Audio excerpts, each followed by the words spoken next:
Hello again. I would like to start by thanking you for giving me this opportunity. Today I'm going to be demonstrating a lesson that looks at ELA Reading Foundation Standards for the first grade. It also would align with IEP goals that go along with phonemic awareness, differentiating phonemic sounds, as well as working on spelling skills. So this lesson is going to be looking at CVC words and really honing in on what can students do in order to differentiate that vowel sound? So if they're having a hard time figuring out the difference between an a and an eh and what it relates to in our alphabet, this would be a great lesson for them. So to start, I would want to activate students' prior knowledge.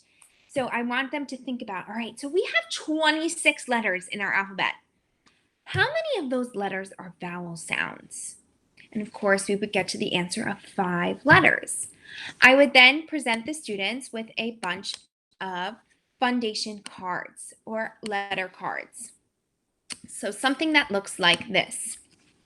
I would have this laid out on the table in front of us, or I would have this up on the smartboard, and I would say to students, okay, put on those vowel detective caps. I want you to think which of these sounds or which of these letters are vowels. And I'm going to tell them to look at one with their eyes. And then I will allow students one at a time to come up and maybe take the card or circle the card. And I'm going to say, okay, what letter is that? Let's say they circled or picked up the letter A. And so they tell me A. And then I'm going to say, do we know what sound does A make? So this allows students to review the sound by itself without being in a CVC word. So we would get to the point of echoing A, apple, ah. We would do this for all of the vowels within the words. Furthermore, we would then go on to the extension of those vowel sounds. So with this, I would want to link kinesthetic learning. So we start with A, apple, ah, right?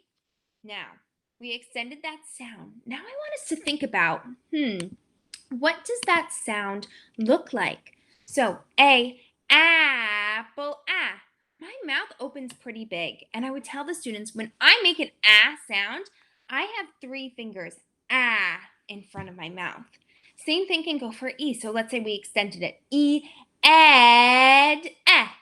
So when I go eh, I have 2 fingers in front of my mouth. Or when I say, oh, octopus, ah, my chin drops really big. Ah, and I point to my chin. So something that we could do for students is, along with the cards, have the shape of their mouth. So this could help a student who has a speech language impairment, who has a hard time differentiating the sounds and might benefit from that kinesthetic learning.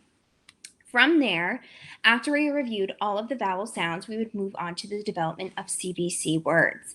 I would outline for students my thinking when it comes to how I spell a CVC word.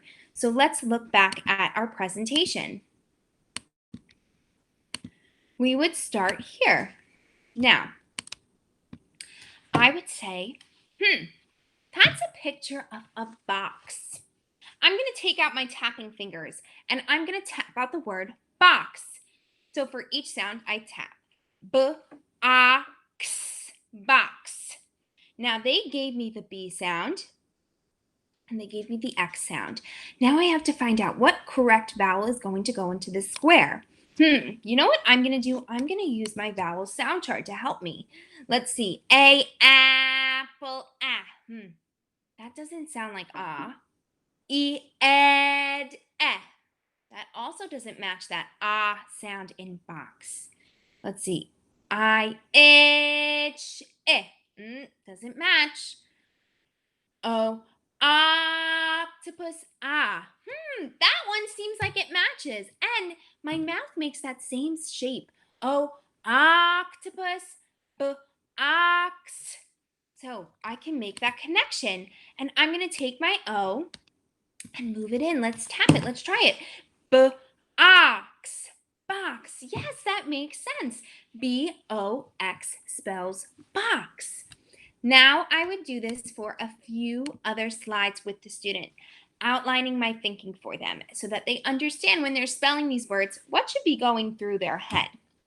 After that, we're going to continue with the presentation, but along with it, we're going to do some guided support. So the students are going to have a mat in front of them that has different vowel CVC words. So it goes exactly with the slide presentation that we just reviewed. So we're going to work together as a class to think about, this is a picture of what? And one of my students would say, the sun. Okay, let's take our tapping fingers out. Hold them up really, really high. Let's tap out the word sun. Sun. So I know there's an S. I know there's an N. But what would that vowel sound be? And I'm going to ask students to take a quiet second using their chart to really think, okay, what matches that sound?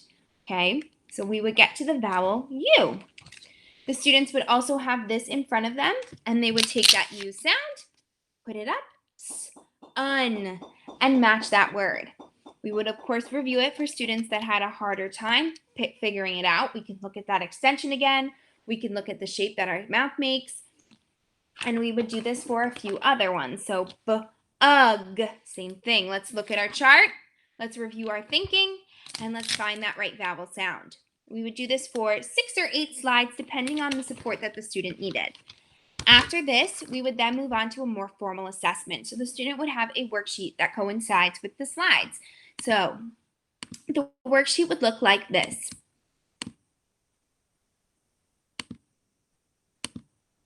It would be matching that vowel sound. So for a student that maybe doesn't have as much trouble when it comes to writing out the initial and final sounds, we might give them a little bit of a more enhanced option. And for a student that really needs to focus on the vowel sounds, they would have one that already has the initial and final sound and just needs that medial sound for them.